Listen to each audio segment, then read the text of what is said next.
Baik, hari ini saya akan menyampaikan firman Tuhan dengan judul Hidup Menjadi Berkat.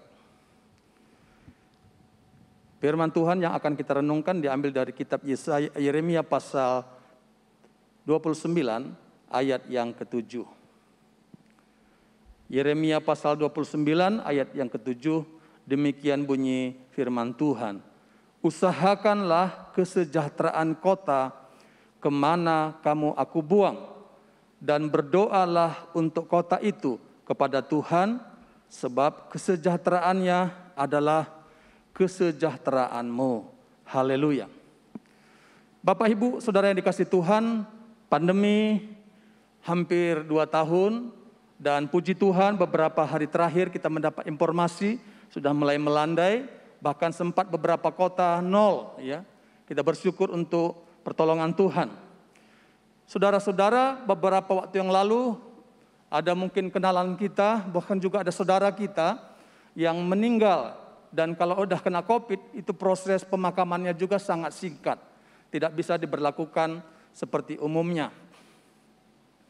Rasanya sangat menegangkan, menyedihkan, bercampur. Karena orang-orang yang kita kenal, kita kasihi tadinya, bahkan para pemimpin, orang-orang yang terhormat, tiba-tiba dipanggil oleh Tuhan. Tentu cara waktu Tuhan memanggil itu adalah kedaulatan Tuhan. Namun kita agak sedikit dikagetkan karena ternyata kalau kena COVID kematiannya prosesnya berbeda dengan umumnya. Tentu sekali lagi bagi saudara-saudara atau sanak famili yang dipanggil Tuhan lewat penyakit atau serangan COVID ini, ya turut berduka, kiranya Tuhan memberikan penghiburan. Dari hal ini saya diingatkan bahwa hidup kita di bumi ini sementara. Hari, minggu, bulan, bahkan tahun berganti, dan rasanya terus berjalan begitu saja sampai hari ini. Tiba-tiba saya bertanya, saya kapan waktu Tuhan untuk memanggil saya? Saudara kapan waktu Tuhan memanggil saudara? Mungkin terbersit pikiran seperti itu. Bapak Ibu yang dikasihi Tuhan, bukan soal kapan, di mana Tuhan memanggil kita, tetapi apakah hidup kita sudah bermanfaat?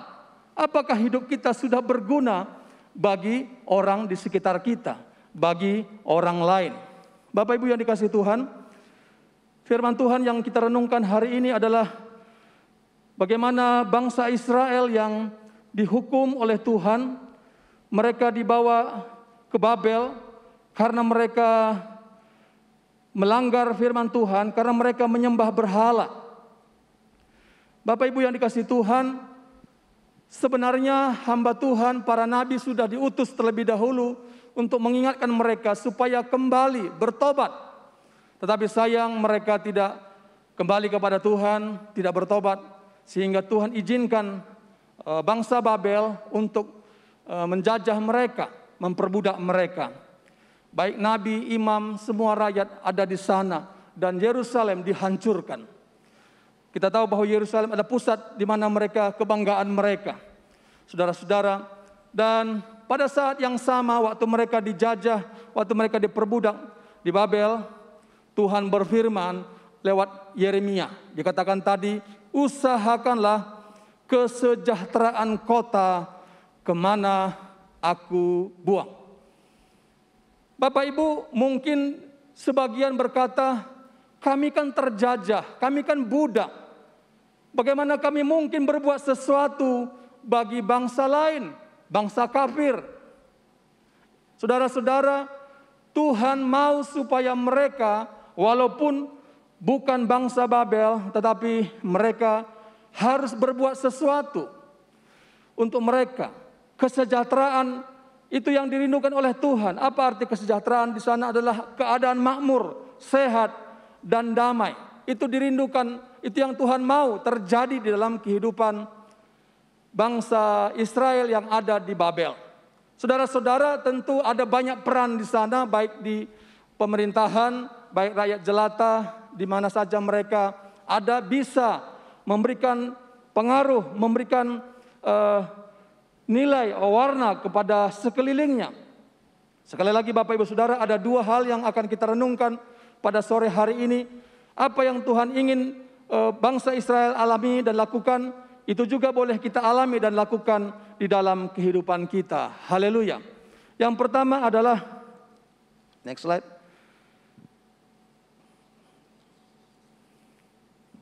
Mengusahakan kesejahteraan kota. Bapak Ibu, usahakanlah kesejahteraan kota kemana kamu aku buang. Dalam bahasa aslinya menggunakan kata usahakanlah.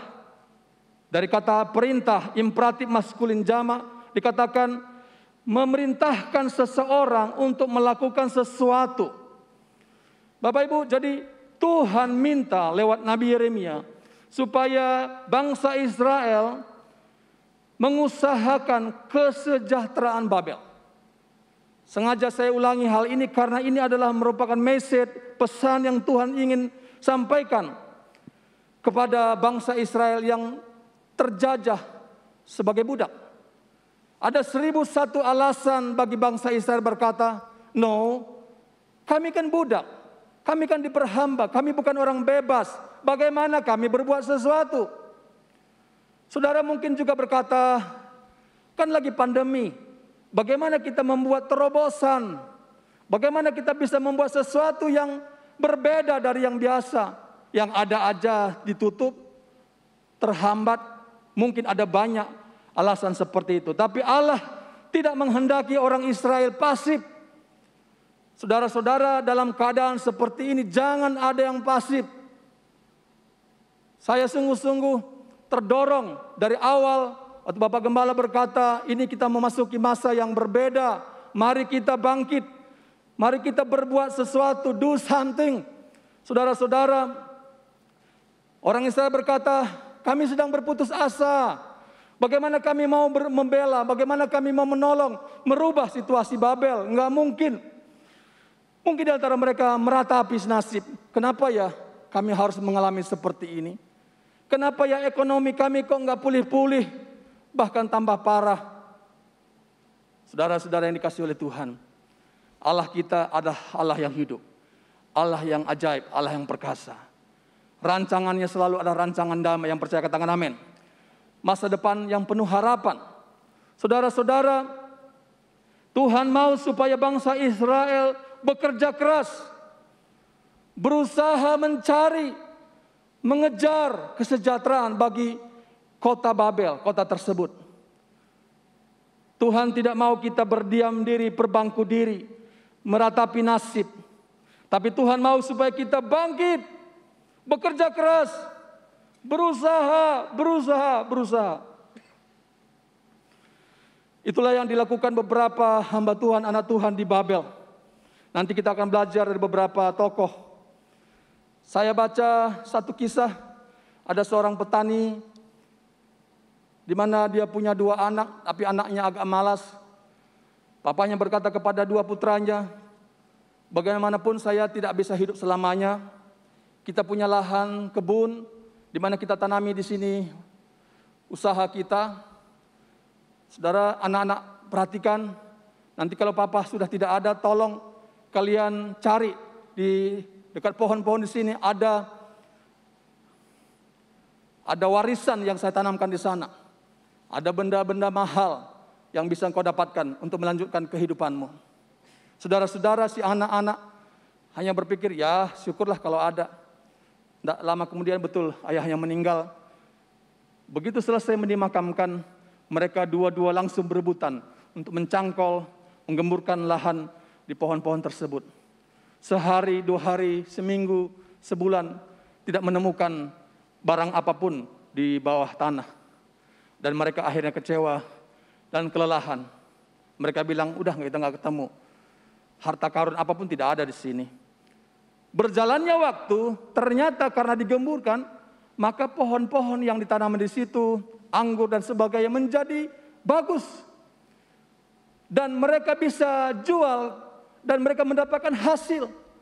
Lalu mereka mengobrol, jangan-jangan ini yang dimaksudkan oleh papa kita, bahwa kita harus bekerja keras. Walaupun awalnya motivasinya hanya untuk cari harta karun, karena pemalas. Tetapi ada akibat lain, karena mereka bekerja keras. Mereka mendapatkan hasil panen yang sangat membahagiakan dan menguntungkan. Saudara-saudara, di tengah-tengah pandemi ini, semua orang berkata, usaha apa yang paling mudah untuk dilakukan? Semua usaha-usaha mengalami goncangan. Tetapi apakah kita harus berpangku tangan dan diam? Bagaimana sikap kita terhadap kota kita? Saya punya sahabat setiap Selasa malam. Orangnya sederhana. Dia selalu membagi nasi bungkus di pasar, di jalan-jalan di kota Bandung. Setiap minggu dilaporkan, puji Tuhan, hari ini kami boleh bersuka cita melakukan firman Tuhan. Ada 30 anak, 30 orang yang kami bisa bantu memberikan makanan nasi bungkus. Saya sangat appreciate dan memuji Tuhan. Tuhan, kalau kami semua berpangku tangan diam dan meratapi nasib, apa yang terjadi kota kami? Gereja kita beberapa bulan yang lalu mengadakan pelayanan berbagi juga kepada orang-orang yang terlantar.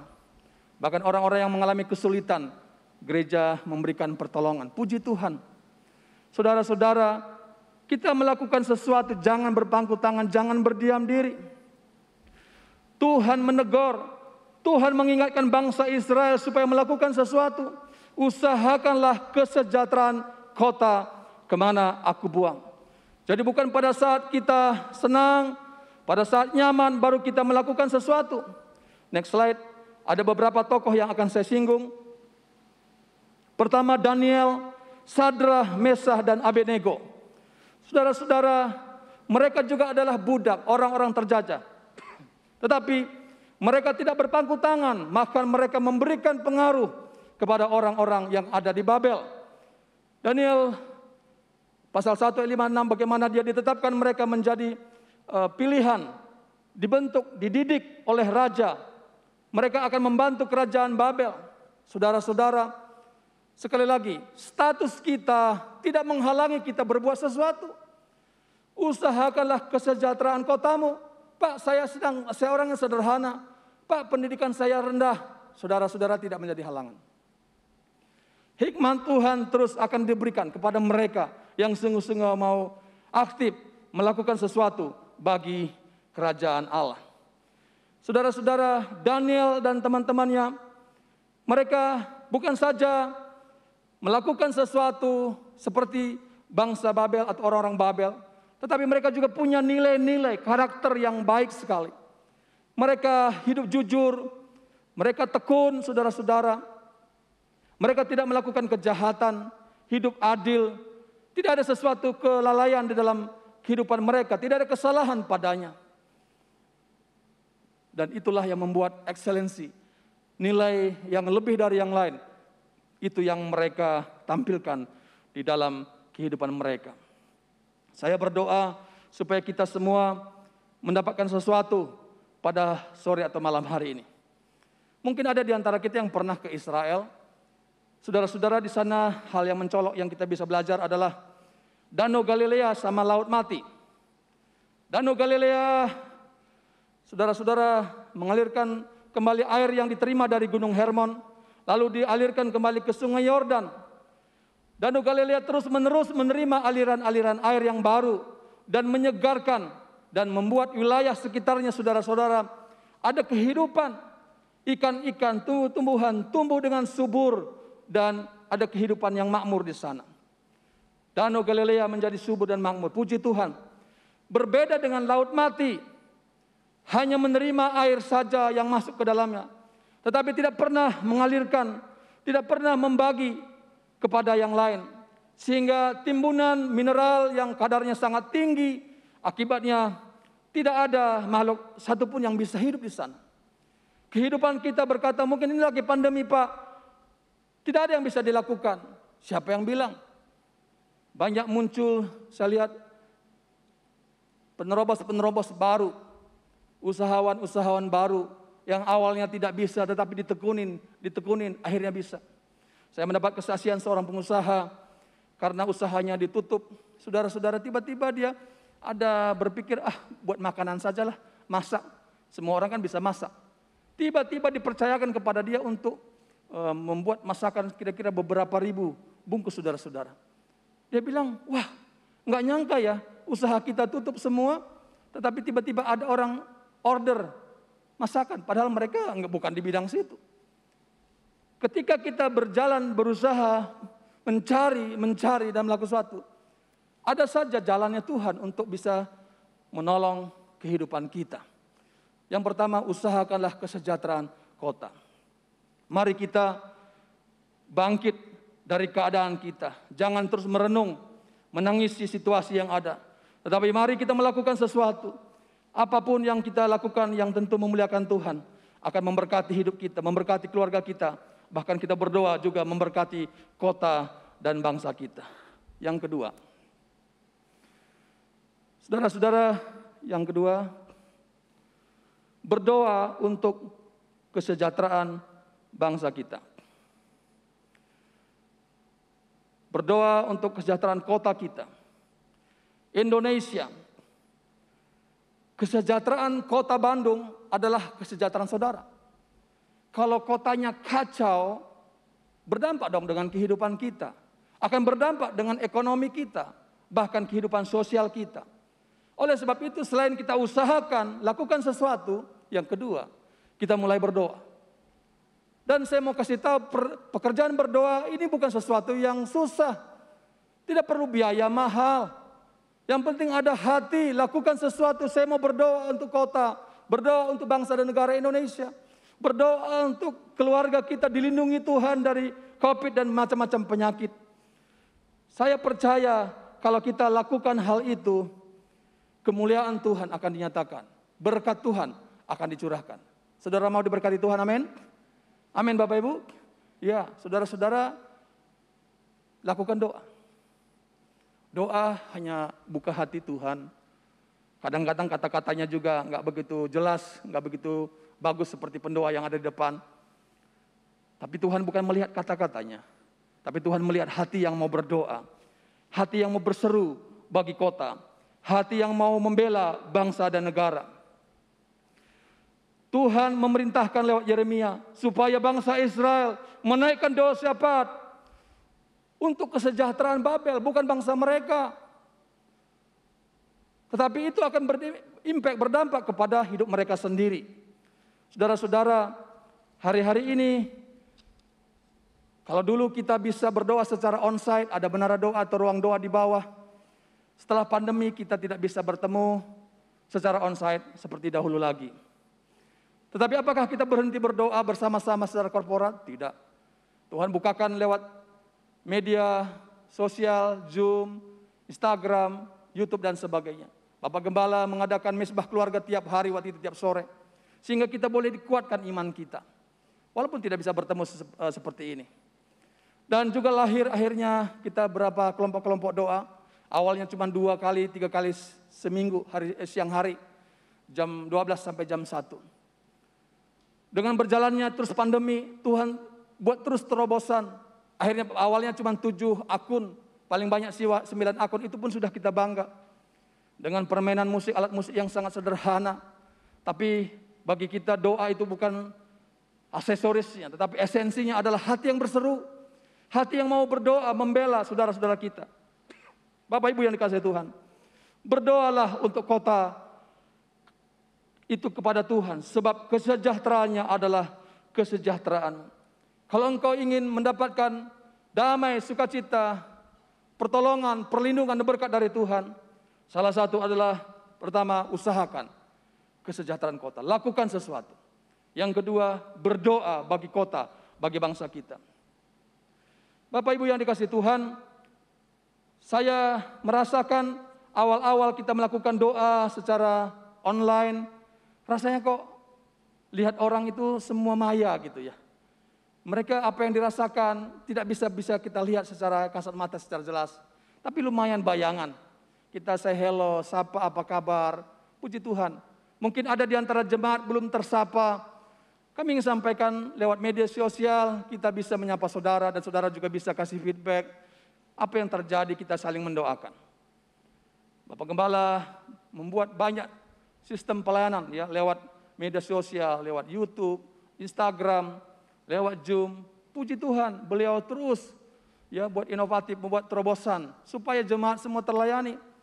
Tapi Pak, saya kok belum pernah ikut, belum pernah dapat. Nah, mari Ada beberapa pengumuman-pengumuman nanti yang disampaikan, kita lihat, ikuti. Misbah keluarga misalnya sekarang 2 kali seminggu, hadirlah, joinlah.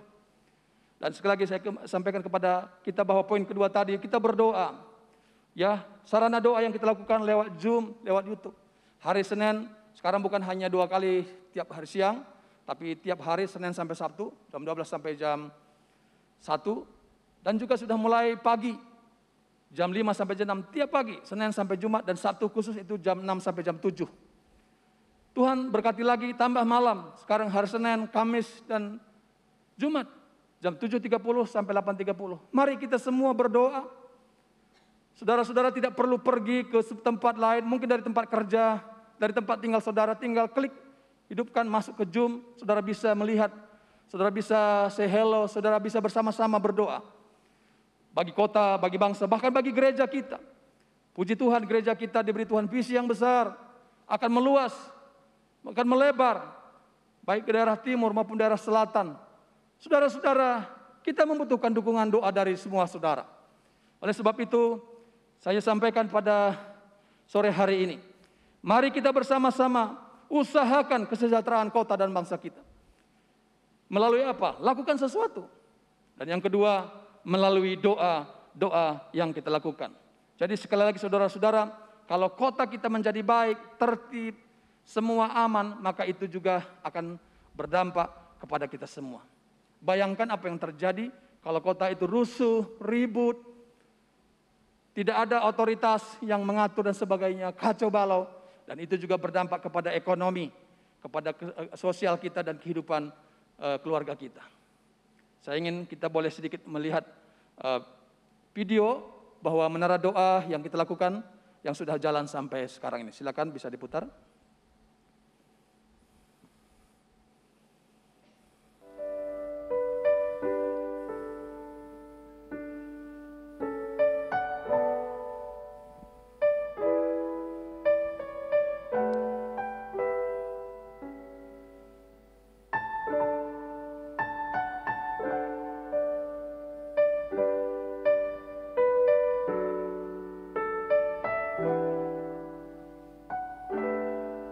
Ini masih doa onsite ya.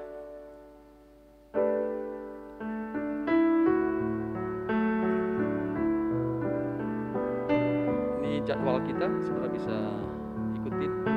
Pagi brunch itu jam 10 ya.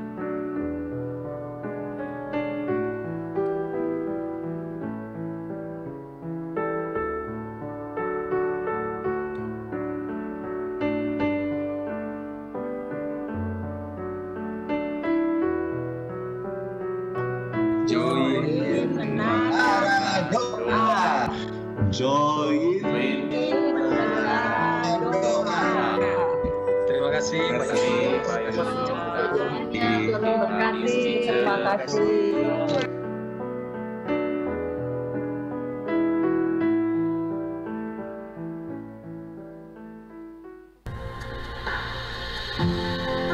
Di dalam hadiratnya ada kepastian.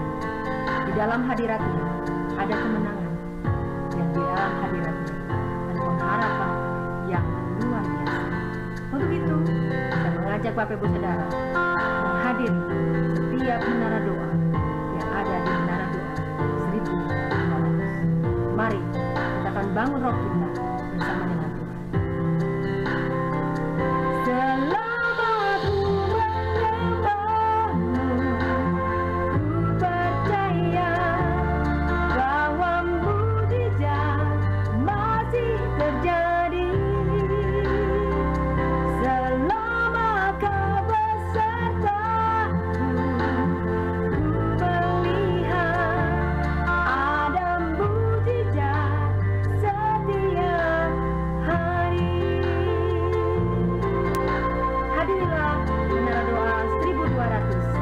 Bangun roh kita bersama-sama.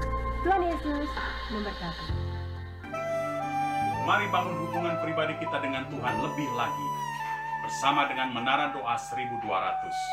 Alami hadiratnya, alami kuasa yang ajaib yang sanggup mengubahkan setiap kehidupan kita.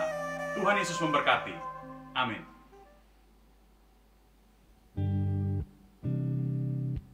Menyembah